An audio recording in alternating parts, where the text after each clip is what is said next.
Ladies and gentlemen, I am SidAlpha, and this is another story that is a bit long in the tooth, but I thought it was important enough to discuss anyways, as there are going to be some net positives to potentially come out of the situation and some definite negatives as well. As with any major potential change to a platform, we've seen worry caused within the industry. We saw it specifically with the Australian lawsuit against Valve that prompted them to institute game refunds. Many developers were extremely concerned that their income would be eviscerated with the new refund policy, and while the implementation of game refunds was ultimately a very pro-consumer action that was prompted by legal requirements, one simply cannot ignore the concerns that it raised. And now we're seeing yet another potential paradigm shift prompted by a recent French court ruling against Valve that may well end up prompting Steam to create a solution that would allow for users to be able to resell their games. First, let's run through the particulars, and then I'd like to discuss both some of the benefits and, more importantly, the potential drawbacks that such a system could create, and also offer up some possible solutions as well.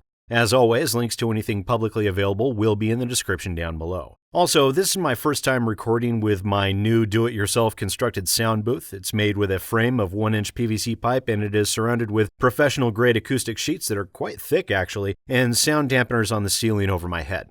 Previously, I was using a portable sound booth that was 16 inches square, so hopefully this will give me a bit better sound quality than I had before. Feel free to let me know what you think down in the comments below. So here's the information we're working with. The lawsuit in question was brought against Valve by the French consumer rights group UFC-Que Choisir, and the results of that ruling was posted on their website in late September. And per a statement on that posting, and bear with me, it was run through Google Translate, UFC-Que Choisir is pleased with its victory for the gamers who use the Steam video game platform. By its decision of 17th of September 2019, likely to appeal, the District Court of Paris has granted consumers the right to resell their games purchased via the platform published by Valve. After 4 years of battle, it is a real conquest of rights in the digital world for the gamers. Also, within that article, they quote the court's judgment stating, "The judgment clearly indicates that Valve can no longer oppose the resale of this copy or copies even if the initial purchase is made by downloading." Now, in addition to this ruling, UFC-Que Choisir stated that the court ruling also resolved the presence of several other illegal clauses within the contract that Valve imposes upon its users. 14 of them, in fact, were determined to be abusive to the consumer. Most notably, Valve must now reimburse Steam Wallet funds to users who request it. Apparently, Valve had granted themselves the right to keep those funds if a user left the platform. In addition, Valve will no longer be able to claim ownership over user-created content in game mods created by Steam users. And per Kotaku, if Valve refuses to change its rules and post the court's decision to Steam within a month, it will have to pay a fine of up to 3,000 euros, around $4,900 per day for up to 6 months. That amount totals up to a rough total of $882,000. And those are the basic facts we're working with here. First, I have to say that even with the French court ruling, $882,000 could fall out of Valve's pockets and they likely wouldn't even notice the difference. The fines are largely symbolic, I believe, and even then it is, at least to my mind, a foregone conclusion that Valve will appeal this decision, just as they did with the Australian court ruling multiple times.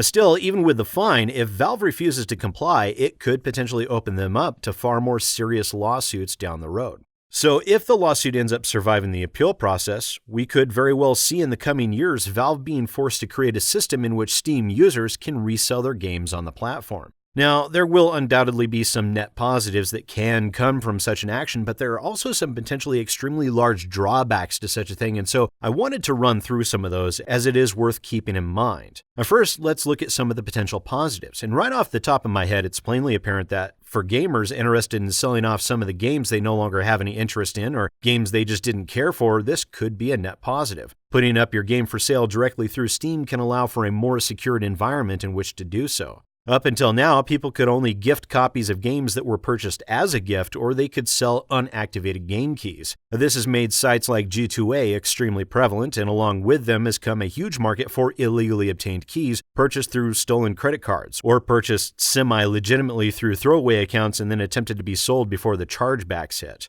Sadly enough, this practice actually costs game developers money through chargeback fees imposed through payment processors.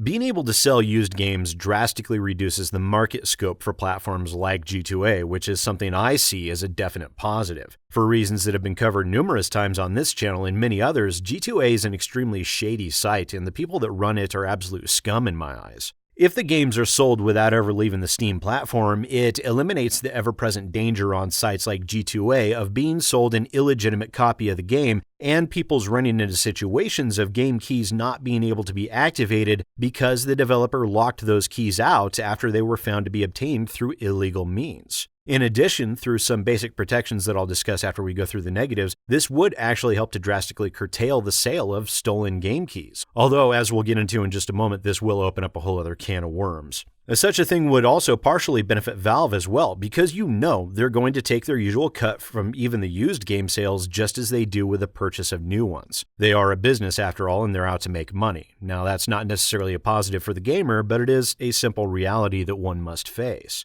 In addition, as a result of Valve doing this, and more importantly as a result of this legal decision, we could see other digital distribution platforms following suit, including GOG and Epic. Well, maybe not Epic. They have to finish their damn storefront before they can even hope to begin adding in new features like that. Hell, they don't even have a bloody shopping cart or even a proper layout for their storefront yet.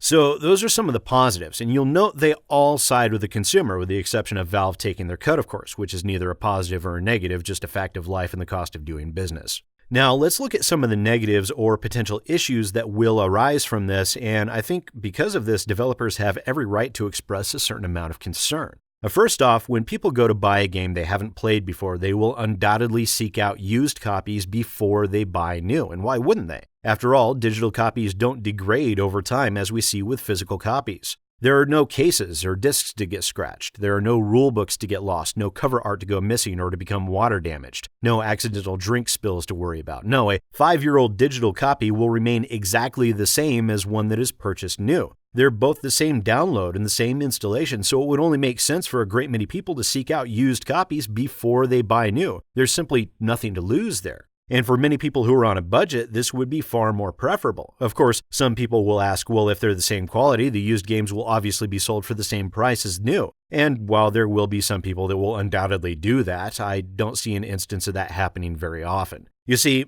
if the used game costs the same as the new, many people will simply choose to buy new in order to support the developers. Also, there will be people that will choose to buy new regardless simply for that very reason, to support the developers that created the game. So very likely the vast majority of used games will still be sold at a discount, if anything just to help ensure a rapid sale or to ensure a sale period. The only exception to that would likely be game copies from games that were removed from Steam due to various reasons. Most of the dirty devs that I've covered on this channel have had their games pulled from the storefront, and as such, this would allow those games to be sold used. Such games would go for a premium to people that collect them, and I know those people exist. There's even a Steam group where those users collect games no longer available due to their being removed for being fake games or for the developers engaging in behavior like breaking terms of service, fake reviews, or threatening legal action against Steam users and the like. Regardless, the availability of used games being sold on the same platform as the new games will undoubtedly end up harming the income of game developers. Of course, there will be people that argue that as used game sales have always been a thing in the physical marketplace, it will be the same here. And to an extent, that's true. However, much like the front page listing of Steam, physical stores do not sell new copies of all games regardless of how long ago they came out. Invariably, that brick-and-mortar shelf space sees those new copies removed in order to make way for new title releases. They have to in order to make money. We see much the same with a popular listing on Steam. Those games will not remain on that list forever, although there are a great many small indie developers, the one-man shows, or new startups that don't even make the popular list. And with those smaller indie devs, we will undoubtedly see people buy their game, play through it once, and then put it up for resale, meaning those small-time indies will definitely see a hit to their income, which Valve already makes it difficult enough for them to even gain visibility. In addition to this, if and when Valve implements game reselling, Valve will undoubtedly see a massive uptick in bot account creation and people purchasing games through those bot accounts using stolen credit card information for the purposes of game resales, turning those funds into gifted games to be transferred to the bad actor's actual account for resale, undoubtedly creating a platform for game theft and money laundering all in a single brisk move, much like we see with the Steam trading card bot farms now. And that is a problem that Valve has continued to wrestle with, at least passively, as they tend to see income from such activities as well through the Steam community store, and despite the measures they've taken, it is ultimately a losing battle. There is also the issue that due to this, we will of course see a massive rise for stolen Steam accounts. Because if someone can take over your account and sell off all your games, or worse, instantly trade out all of your games to a bot account, The impact of such a thing could be devastating, and naturally, Valve would need to invest a lot more resources into customer support to deal with this particular issue because, mark my words, it will happen, and often. We've seen, even quite recently, some very clear scams that people have devised to bypass your two-factor authentication and steal your account from you. That will become a whole new market and revenue generator for thieves. So, what are some potential steps Valve could take to help mitigate some of these issues? Well, up front, they could require a certain percentage of the used game sales go to the developers. This would undoubtedly cause a certain amount of backlash, though, as Valve will likely already take their standard cut. And if so, what would be an appropriate percentage? 10%? 15%? If so, that would mean that game resales would leave only about half the asking price ending up in the pocket of the seller, merely to offset the potential loss of income on the part of the developers. It would be nice for the developers, but would ultimately cause a great amount of contention from Steam users and would end up causing more trouble than it's likely worth. And so that is an idea that would go over about as well as a giant steaming grumpy in the middle of the living room floor during a family get-together. So in reality, there's not likely going to be an acceptable method to offset the loss of income for developers, which will invariably end up causing far less indie games to be created as more and more people decide that trying their hand at game development in the indie market will be far more trouble than it's worth, what with their seeing their already pyrrhic amounts of income diminished even further.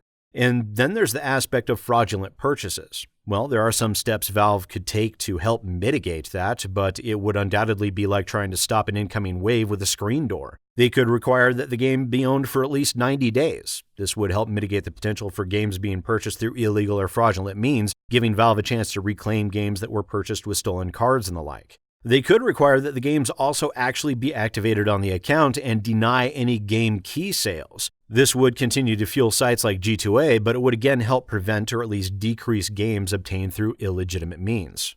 There's also a requirement for identities to be verified on any account selling a game through copies of government-issued identification, a copy of a driver's license or some such. I know a great many people would balk at that idea, but it could at least be partially effective.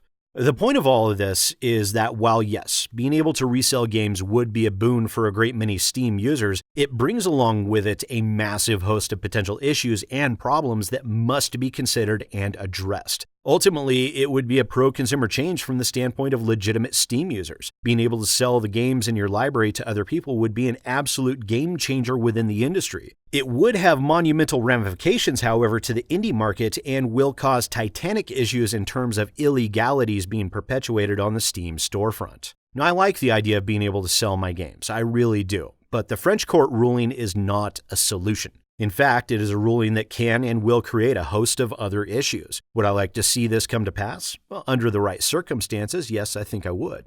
But do I trust Valve to be able to do it right?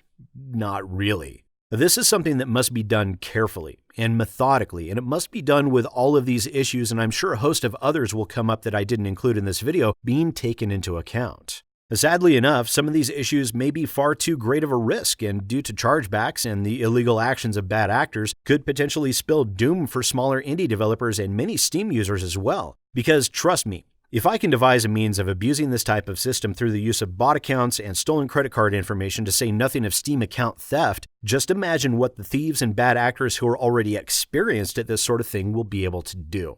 It sounds like a good idea on the surface, but once you start to look at the potential problems, it means that there are a laundry list of issues that will arise as a result. I'm not saying it shouldn't be done, but these are just some of the concerns that will absolutely need to be addressed. If not, well, then it will end up being far more trouble than it's worth. And once again, ladies and gentlemen, I am SidAlpha, and I'll see you next time.